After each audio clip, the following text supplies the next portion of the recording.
बिस्मिल्लाहिर्रहमानिर्रहीम अस्सलाम वालेकुम। क्या हाल है आप सबके? उम्मीद है सब खैरियत से होंगे, खूब मज़े में होंगे, एंजॉय कर रहे होंगे। और जनाब, अगर आप किताबें पढ़ने के शौकीन हैं तो बताइए कि आप अपनी किताबों को कैसे रखते हैं।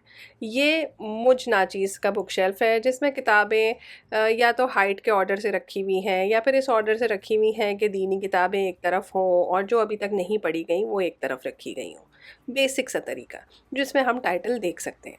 लेकिन अब मामला थोड़ा मुख्तलिफ है भाई।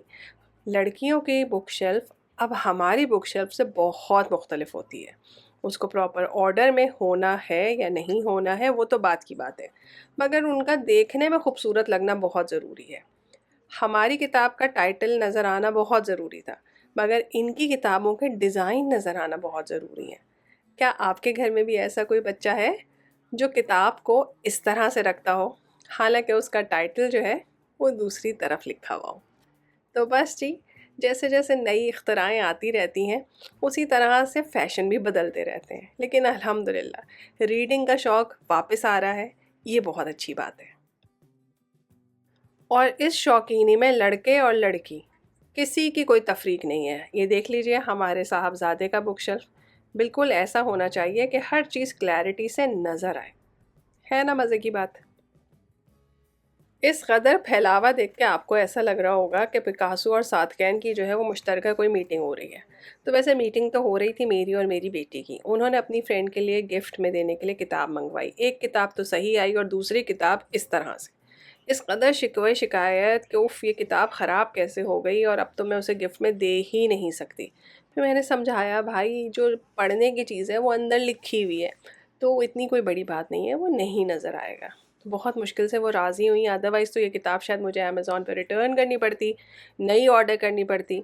उसके बाद उन्होंने मुझे टास्क दिया कि अब आपने मुझे ऐसा पैक करके देना है जो पॉकेट्स हों, जिसके अंदर मैंने जो अपने हाथ से बनाए हैं बुकमार्क्स वो मैं रख सकूं। तो देखें भाई अम्मा कैसे कैसे कार्रवाइयाँ करती हैं। अपने घर से लेके अपने ससुराल तक किताबों कॉपियों पे कवर चढ़ाने वाली मैं ही हुआ करती थी। उन पे नाम भी मैं लिखती थी, शादियों के लिफाफों पे नाम भी मैं लिखा करती थी, और अपने इस घर में भी मैं ही हूँ जिसको ये काम सौंपा जाता है। यानी इस मामले में अभी तक मेरा कोई जाननशीं पैदा हुआ नहीं।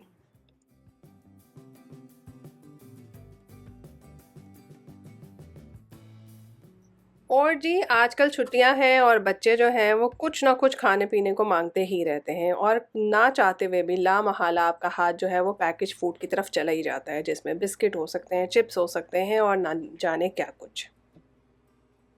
तो बहरहाल आज मैंने सोचा कि मैं शुगर फ्री कुकीज़ बनाया करूँगी। मेरे हस्बैंड भी कह रहे थे कि लंच पे ले जाने के लिए खाने के अलावा भी कोई चीज़ होनी चाहिए, क्योंकि आप हर वक्त खाना नहीं खा सकते। तो बहुत ही सिंपल रेसिपी है और यकीन माने इसको आप अपने रोटियों वाले आटे से भी बना सकते हैं। चॉकलेट इसमें ऑप्शनल है, dark chocolate, semi sweet chocolate, या बिल्कुल भी चॉकलेट में मीठा ना हो तो वो चॉकलेट भी आप इस्तेमाल कर सकते हैं। ठीक है, मेरी जो है वो डार्क चॉकलेट है। इसको हम बना रहे हैं अपनी रोटियों के गंदम के आटे से। आप मैदे से भी बना सकते हैं, लेकिन मुझे लगा कि वो आटा जो है वो ज़्यादा हेल्दी है, और दूसरी बात ये कि ज़रा सा जो है वो इसका टेक्सचर और कलर भी डिफरेंट हो जाएगा। तो 2 कप आटा लिया है, तो 2 कप ही हमने इसके अंदर, आई डोंट नो 2 कप आटा है या नहीं, लेकिन आप इंग्रेडिएंट लिस्ट में प्लीज़ ज़रूर देख लीजिएगा क्वांटिटी। मगर 2 कप हमने इसमें ओट्स डाले हैं और साथ में 2 टीस्पून ही इसके अंदर बेकिंग पाउडर डालेंगे। ठीक हो गया। अच्छा, अब ये ऑप्शनल है, अगर आपको पसंद है तो आप सिनेमन डाल सकते हैं, अगर आपको नहीं पसंद है तो दालचीनी का पाउडर डालने की ज़रूरत नहीं है। लेकिन यकीन माने इसका फ्लेवर इतना इंटेंस नहीं होता कि आपको बहुत फ़ील हो। सही है, लेकिन होता है, खाने में अच्छा लगता है। और इसमें नमक डालेंगे। कोई भी मीठी चीज़ है उसमें नमक डालना बहुत ज़रूरी होता है, इससे जो है ना वो मीठा बड़ा अच्छे से इन्हांस हो जाता है। तो सारे ड्राई इंग्रेडिएंट्स मैंने एक कप में अलग से करके रख दिए हैं। और जो चीज़ इस कुकी को मीठा बनाएगी वो खजूरें हैं और उसके साथ मेपल सिरप। दोनों चीज़ें जो हैं वो आपको पता है बहुत अच्छी हैं आपकी हेल्थ के लिए। अगर आपको मेपल सिरप नहीं डालना है तो उसका कोई ना कोई सब्स्टिट्यूट मैं नीचे डिस्क्रिप्शन में लिख दूँगी, ताकि आपके पास अगर ये मेपल सिरप ना हो तो आप उसे इस्तेमाल कर सकें। और अगर आपको डालना ही नहीं कोई सिरप, तो आप इसकी जगह आधा कप या क्वार्टर कप चीनी भी डाल सकते हैं। तो बस ये आपने खजूरों के बहुत छोटे-छोटे से चंक्स कर लेने हैं। सीडलेस खजूरें थी तो मैंने धो के सुखा ली ज़रा-सी और उसके बाद उसके छोटे पीसेस कर लिए। आप कोई बड़ी सी डिश ले लें और ड्राई इंग्रेडिएंट्स को जो है वो अच्छे से मिक्स कर लें ताकि बेकिंग पाउडर एक-एक जगह पे चला जाए। सही है? बहुत सिंपल है, आपके लिए बहुत आसान है ये बनाना और यकीन मानिए ये इतनी हेल्दी और इतनी मज़ेदार होती हैं, हर बच्चा कहेगा कि ये वाक़ई बहुत अच्छी बनी है। अच्छा, बेकिंग से रिलेटेड इतने क्वेश्चन आते हैं मुझे, तो मैं आपको बताऊँ कुछ चीज़ों में इन्वेस्ट करें, अच्छे कप्स ले लीजिए, चमचे ले लीजिए, ये सारी उम्र आपके काम आते हैं, इनको कुछ नहीं होता। हाँ, अगर अब ये टूट जाएगा तो टूट जाएगा, लेकिन अगर हम इसे तोड़ेंगे नहीं तो फिर ज़ाहिर है इससे कुछ नहीं होगा। तो मैंने आधा कप जो है वो इसके अंदर मेपल सिरप डाला है, क्वार्टर कप इसके अंदर तेल डालेंगे और मैंने क्वार्टर कप से भी कम तेल इसलिए डाला है क्योंकि मैं इसके अंदर थोड़ा बटर डाल रही हूँ। अगर आप सिर्फ तेल से बनाना चाहें तो आप तेल से भी बना सकते हैं। 2 अंडे डलेंगे इसके अंदर और ये सारे के सारे जो हैं वो आप वेट इंग्रेडिएंट्स एक साथ कर सकते हैं। अच्छा, मैं अभी नोट कर रही हूँ मेरा चॉपिंग बोर्ड कितना हिल रहा है ना, मेरा ख़्याल है कहीं से कुछ अनइवन था और मुझे एहसास नहीं हुआ। और साथ में इसमें वनीला एसेंस डालेंगे क्योंकि वनीला एसेंस के बगैर किसी भी चीज़ में वो वाला मज़ा आता ही नहीं जो हम अमूमन बेकरी से लेके चीज़ें खाते हैं और वो मज़ा आता है।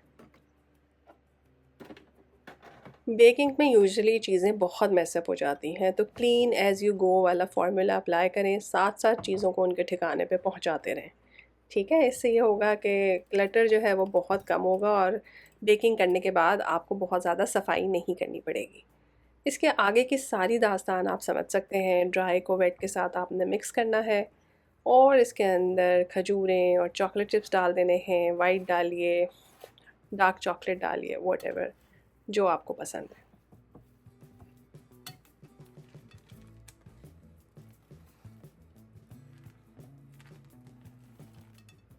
वैसे तो ये सारी की सारी मिक्सिंग आप बहुत आराम से स्पैचुला से कर सकते हैं, लेकिन हाथ से करने में ज़रा ज़्यादा मज़ा आता है। एक तो आपके हाथ का जायका भी उसमें शामिल हो जाता है। अच्छा, ये तो मैं मज़ाक के लिए कह रही थी और बस आपको पता चल जाता है कि कौन सी चीज़ कहाँ-कहाँ पे है, तो अगर आप चाहें तो हाथ भी लगा सकते हैं। अच्छा, ये काले तिल हैं मेरे पास पिसे हुए रखे हुए थे। कुछ अर्सा पहले मेरी बेटी ने कुकीज़ बनाए थे, मैंने आपके साथ शेयर किए थे फिंगर्स की शेप के। उसमें हमें चाहिए थे काले तिल का पाउडर। तो काफ़ी सारा बचा हुआ था और मैं इसको इस्तेमाल करना चाह रही थी, तो वो भी मैंने इसमें डाल दिया क्योंकि इसके अलावा और कोई तरीका नहीं है बच्चों को काला तिल खिलाने का। क्या ख़्याल है? सही बात है ना?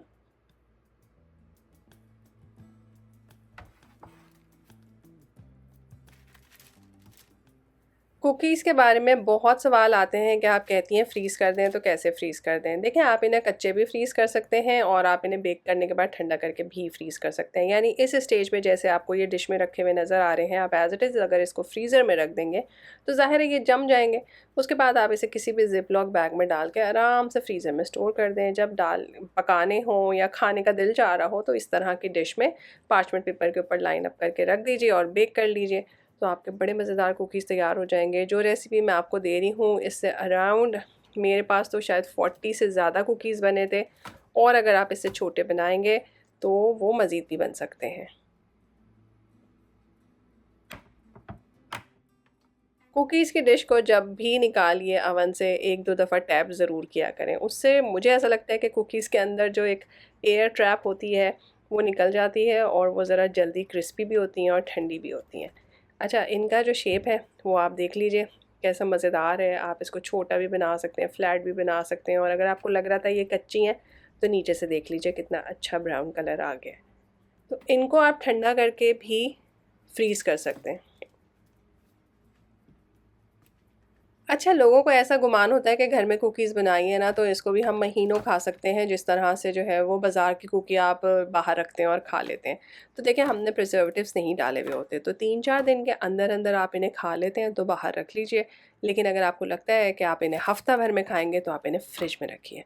और अगर आपको लगता है कि आप महीना भर भी नहीं इन्हें खा सकते तो फिर आप इन्हें फ्रीज़र में रखिए। फ्रीज़र से निकालें, 5 सेकंड के लिए माइक्रोवेव कीजिए, इतनी अच्छी सॉफ्ट और मज़ेदार किस्म की कुकी हो जाएगी, ऐसा लगेगा कि अभी-अभी बेक की है।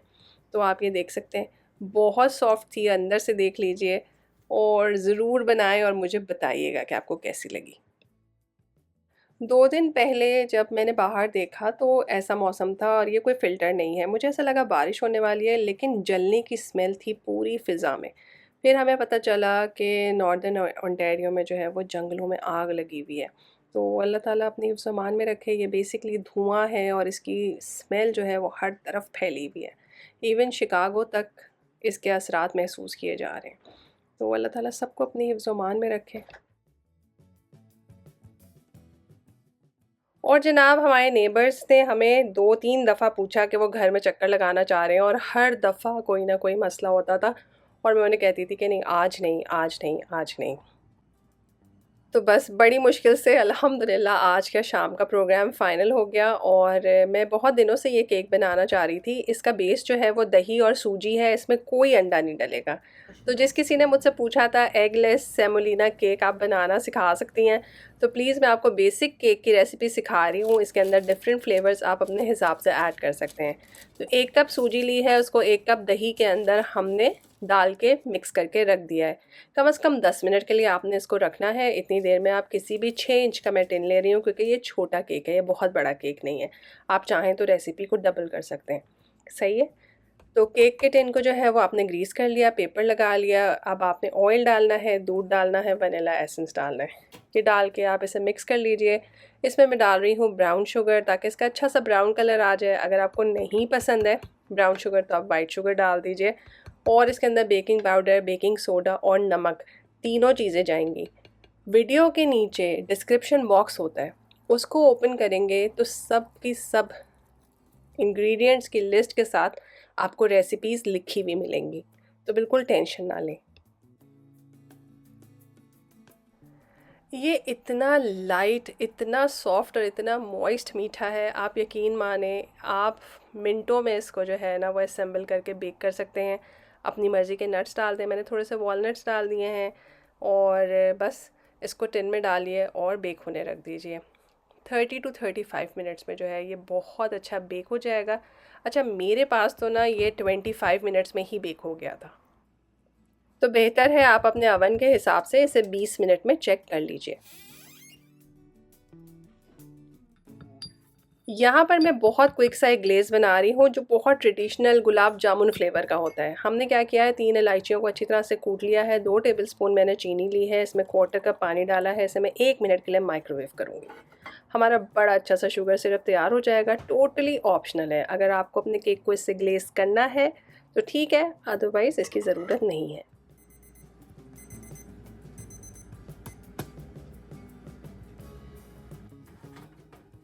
और ये देखिए जनाबे वाला हमारा केक, कितना खूबसूरत इसमें गोल्डन कलर आया है, कोई इसके अंदर अंडे नहीं हैं, और इसमें मैंने स्टिक डाल के देखी तो कोई क्रम्स नहीं आया उसके साथ। तो गरम गरम केक के ऊपर ही मैं थोड़ा सा शुगर सिरप जो है वो लगा दूंगी। अगर आपको शुगर सिरप नहीं लगाना, आपको वो ट्रेडिशनल इलायचियों वाला फ्लेवर नहीं है अच्छा लगता, तो आप इसके ऊपर कोई सा भी जैम लगा सकते हैं, ठीक है। और बग़ैर जैम के भी खा सकते हैं, लेकिन अगर थोड़ा सा फैंसी करना है तो आप इसमें से कोई चीज़ ज़रूर इस्तेमाल कीजिए। तो उससे आपका केक ज़्यादा खूबसूरत लगेगा, ज़्यादा डेकोरेटिव लगेगा, ज़्यादा प्रेजेंटेबल हो जाएगा। अब जैसे मैंने थोड़े से जो है वो वॉलनट्स और पिस्ताशियो ऊपर से डाल दिए हैं। पिस्ताशियो तो ग्रीन कलर की वजह से डालें।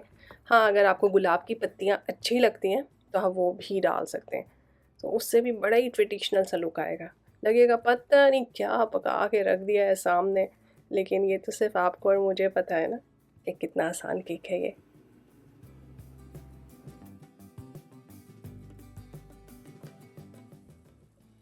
अब जनाब जब टी पार्टी करनी हो ना, तो फिर आपके पास सब चीज़ें होनी भी चाहिए, यानी कि कुछ मीठा भी हो, कुछ नमकीन भी हो, है ना। चाय के साथ तो ये सब होना चाहिए। अच्छा, इत्तेफाक की बात है, एक दिन पहले मैंने जब खाना बनाया था तो मैंने थोड़े से चिकन के 2 ब्रेस्ट को बारीक बारीक काट के उसमें नमक, मिर्च, सोया सॉस डाल के उन्हें पका दिया था कि कभी कभी बच्चे सैंडविच खाते हैं तो उनके काम आ जाएगा। तो वो चिकन भी था, लेकिन वो कम लग रहा था, तो फिर मैंने 2 अंडे बॉईल किए, उसके अंदर क्रीम चीज़ के 2 क्यूब हैं और थोड़ा सा मक्खन है। इसको अच्छी तरह से मिक्स कर लेंगे। बहुत पतला पेस्ट बनाने की ज़रूरत नहीं है, अगर अंडे थोड़े से चंकी भी हों तो अच्छे लगेंगे।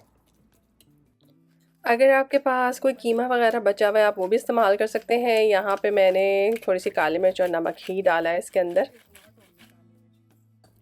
कोई ख़ास मैंने इसके अंदर सीजनिंग की नहीं है, क्योंकि चिकन के अंदर भी नमक मिर्च वगैरह डाल के उसे पकाया हुआ था। और ये जो ब्रेड का लोफ़ है, ये मेरे हस्बैंड लेकर आए थे। उन्होंने कहा था इसे काट लेना ब्रेड स्लाइसेस में, तो हम नाश्ते में खा लेंगे। लेकिन मेरा ख़्याल है ये मेहमानों की ही किस्मत का था।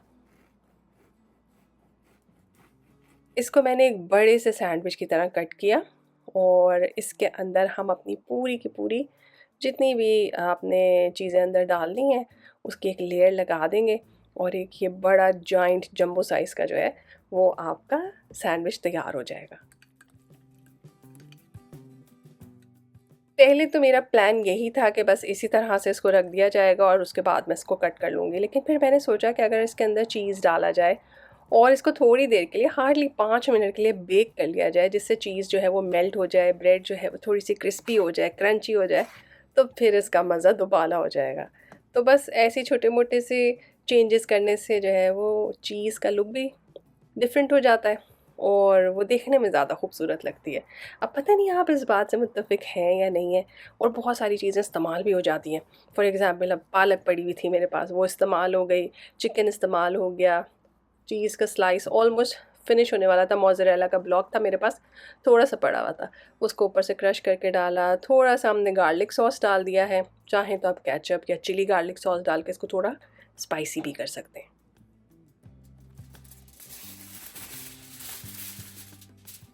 इस स्टेज पे मेरी बेटी कह रही थी कि मामा अभी तो हार्डली 2 बजे हैं दोपहर के और उन्होंने तो शाम को 6:30 पे आना है, आप अभी से सारा काम क्यों करेंगे? लेकिन मेरे अंदर ना कुछ एक बेकरार सी हस्ती है मैं कहती हूँ काम हो जाए ताकि एंड टाइम पे मुझे भागना ना पड़े। तो बस जी इसके ऊपर मैंने बटर लगाया है, आप चाहें तो लगाएं वरना आप सिर्फ ऑयल से भी ग्लेज़ कर सकते हैं, इसी से वो क्रिस्पी होगा ज़रा सा ऊपर से। और इसके ऊपर मैंने थोड़ी सी जो है वो मिक्स्ड हर्ब्स डाल दी हैं, आप चाहें तो खाली ओरेगनो भी डाल सकते हैं, थाइम डाल सकते हैं, रोज़मेरी डाल सकते हैं, जिसका भी फ्लेवर आपको पसंद है। और तो और आप गार्लिक को जो है वो क्रश करके इसके ऊपर लगाएंगे तो वो ऊपर से गार्लिक बटरी फ्लेवर की हो जाएगी, है ना? कितना मज़ा आएगा।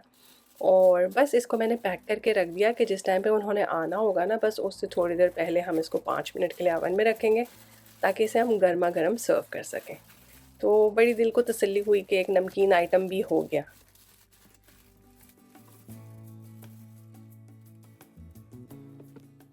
हमारे बचपन में अम्मी अपनी एक कज़न की बेगम का ज़िक्र किया करती थी कि वो इतनी सुघड़ है कि जब भी उनके घर जाओ तो वो फटाफट फ्रीज़र से दही भल्ले निकाल के डीफ्रॉस्ट करके आपको दही बड़े बना के दे देती हैं। उनके पास छोले होते हैं फ्रीज़र में। अम्मी ना बहुत बहुत उसको अप्रिशिएट करती थी कि भाई वाह, वो खातून खाना घर की चीज़ों से झटपट किसी की भी खातिरदारी करती है और पहले से थोड़ी सी तैयारी करने की वजह से। अच्छा उस ज़माने में ये बातें सुन के ना अजीब ही लगता था। मैं कहती थी अरे भाई किसके पास इतना टाइम है, कौन ऐसे कर सकता है। लेकिन पता नहीं कैसे शायद आप बचपन में अपनी माँओं की बातें सुनते हैं ना, वो कहीं ना कहीं स्टोर ज़रूर हो जाती हैं।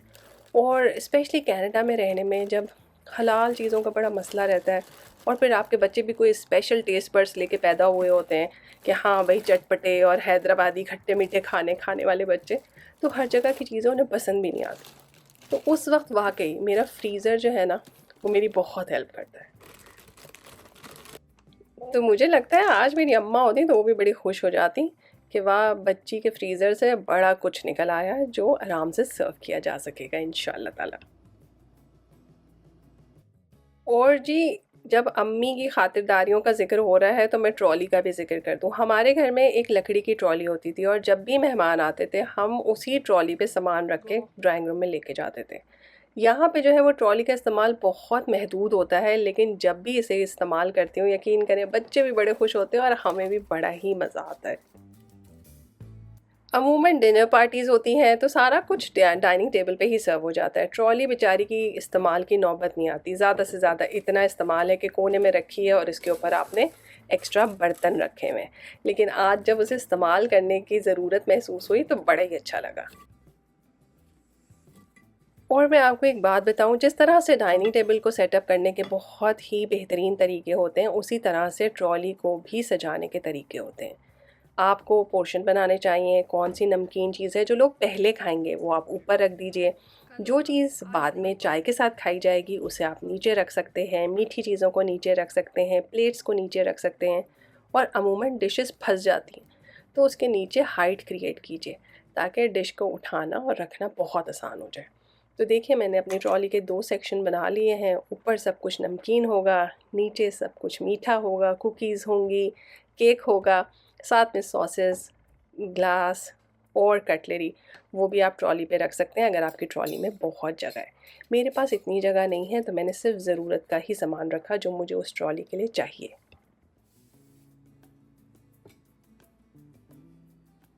हर घर में ऐसा बंदा ज़रूर होता है जो काम कुछ नहीं करता मगर एतराज़ सबसे पहले करता है। तो पिंक फूल पे एतराज़ हुआ तो हमने फिर बोतल के अंदर लगा दिया सफ़ेद रंग का फूल। है आपके घर में कोई ऐसा बंदा? बताइएगा ज़रूर।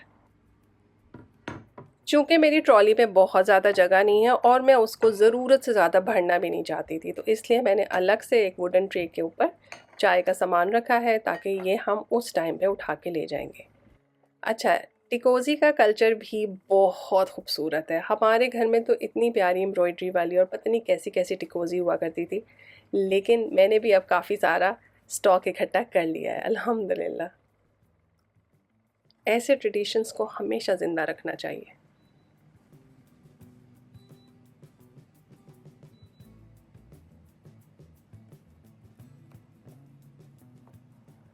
और जी ये केक मैं बस अभी कवर करके रखने लगी थी, फिर मुझे ख़्याल आया कि मैं आप लोगों को कट करके दिखा दूं कि ये कितना सॉफ्ट है। ये बहुत ज़्यादा सॉफ्ट केक बनता है और इसमें सारा क्रेडिट जाता है सूजी को और दही को। ठीक है, तो उस वक्त काटना और फिर सर्व करना मुश्किल ना हो जाए तो आधे केक के जो है वो मैंने कुछ पीसेस कर दिए। और मैं आपको भी दिखाना चाह रही थी कि आप देखिए, आपको देख के एहसास होगा कि ये केक कितना सॉफ्ट है। माशाल्लाह माशाल्लाह बहुत अच्छा केक बना था, ज़रूर ज़रूर बनाइएगा। और जी एयर फ्रायर में आपको जितनी चीज़ें नज़र आई वो सब की सब होममेड हैं और समोसे, रोल, हर चीज़ होममेड थी। आप ये बना के फ्रीज़र में रख सकते हैं। रमज़ान के दिनों में मैंने बहुत डिटेल्ड रेसिपीज़ इसकी दी हुई हैं। वीडियो को अगर आप एंड तक देखेंगे तो इंशाल्लाह ताला मैं इसकी जो लिंक है वो आपको दे दूँगी, वो आपको वीडियो में ही नज़र आ जाएगा अगर आप आखिर तक वीडियो देखेंगे। और जी उनका फ़ोन आया कि वो 5:30 बजे आएँगी, तो फिर तो मैंने जल्दी-जल्दी जो है वो ब्रेड को ओवन में डाला और सब चीज़ें जो फ्राई की थी वो मैंने सब की सब इसमें एयर फ्राई में ही रख दी हैं। आखिरी टाइम पे सर्व करने से पहले मैं 1 मिनट एयर फ्राई चला दूँगी ताकि सब कुछ दोबारा से गर्म हो जाए। साथ ही चाय बनने रख दी है। अगर आप ये सोच रहे हैं कि ये लाल रंग की क्यों है तो मैंने गर्म पानी डाला था तो टी बैग्स ने फ़ौरन ही कलर छोड़ दिया। इसके अंदर इलायची डालेंगे, सौंफ डालेंगे, दूध डालेंगे और इसको छोड़ देंगे तो होपफुली बाय द टाइम वो हमारे घर पहुंचेंगी हमारी चाय भी तैयार हो जाएगी इंशाल्लाह ताला। अच्छा हुआ मैंने पहले से तैयारी की हुई थी। देखें उन्होंने कहा हम 5:30 तक आएंगे, अगर मैं 4 बजे ही पहुंची होती या 4:30 बजे घुसी होती तो फिर कितना मुश्किल होता। और ये देखें कितना अच्छा चीज़ मेल्ट हो गया है और ब्रेड बहुत गर्म थी मगर मैंने सोचा कि मैं इसको इस तरह से नहीं रखूँगी, अदरवाइज़ इसे काटना मुश्किल हो जाएगा ट्रॉली के ऊपर। तो ब्रेड को जो है वो हमने इस तरह से जो है वो कट कर लिया है। अच्छे बड़े-बड़े साइज़ के इसके सैंडविच बन गए हैं। जो भी एक खाएगा ना उसका पेट अच्छी तरह से भर जाएगा। तो देखिए माशाल्लाह माशाल्लाह कितना अच्छा सैंडविच बना है, अल्हम्दुलिल्लाह। ग्लास केटल की अच्छी बात यह है इसी में पक भी जाती है और इसी में चाय सर्व भी हो जाती है। और बाहर का मौसम बदस्तूर वैसे का वैसा ही था।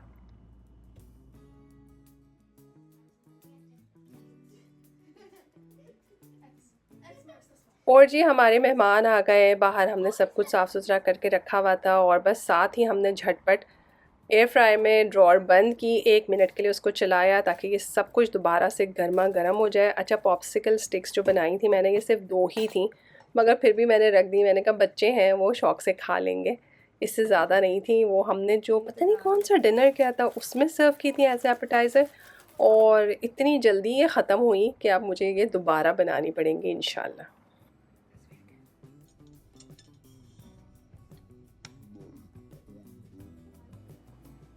आ जाओ इधर आ जाओ, मेरे पास बैठ जाओ। मैट रख दूँ तो मैं माशाल्लाह बड़ी वैरायटी है। अरे यार क्या वैरायटी है। ये देखो इसमें से भी ले लो प्लीज़। मतलब आप समोसा लोगी? मुझे ऐसा लगता है आजकल मोहल्लेदारी में मिलना जुलना नायाब होता जा रहा है। हमारे बचपन में या तो कोई ना कोई आंटी हमारे घर आई होती थी शाम को या फिर हमारी वालदा लाजमी तौर पे अड़ोस पड़ोस में किसी घर में एक छोटा सा चक्कर लगाकर ज़रूर आया करती थी। अब तो ऐसा होता ही नहीं है ना? मुझे ज़्यादा चाय दीजिएगा, थोड़ी मतलब हाँ। इतनी हाँ हाँ, बस बस बस इतना सा तो कप है, इसमें से भी हाफ। क्योंकि मैं नॉर्मली पीती नहीं हूँ इस टाइम। अच्छा, बस ये बात है भाई, सिर्फ जाना तो बस जी, हमने अपने मेहमानों के साथ चाय पी, अच्छी अच्छी से बातें की, बच्चों ने भी थोड़ा बहुत एंजॉय कर लिया। यहाँ पे कोई अजीज़ रिश्तेदार तो होते नहीं हैं, तो इस तरह के छोटे मोटे से ट्रिप जो हैं वो होते रहने चाहिए। एक तो ये कि बच्चों को सोशलाइज़ करने की आदत पड़ती है, दूसरा अगर आप घर में ही बैठे रहेंगे तो यकीन करें एक आदत बन जाएगी किसी से ना मिलने की, जो कि यकीनी तौर पे अच्छी आदत नहीं है। मेहमानदारी से लोग घबराते हैं क्योंकि इस तरह के एक्सीडेंट्स हो जाते हैं, लेकिन कोई बात नहीं यार, क्या फ़र्क पड़ता है। अगर पानी गिर जाएगा तो वो साफ़ भी हो जाएगा, इतनी कौन सी बड़ी बात है।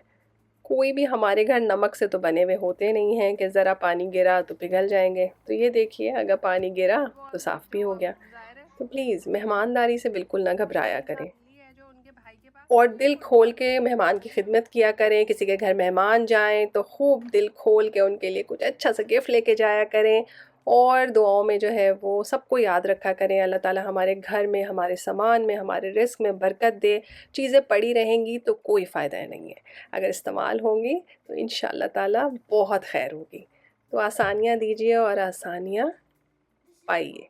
फिर मिलेंगे एक नए ब्लॉग में, तब तक के लिए अल्लाह हाफ़िज़।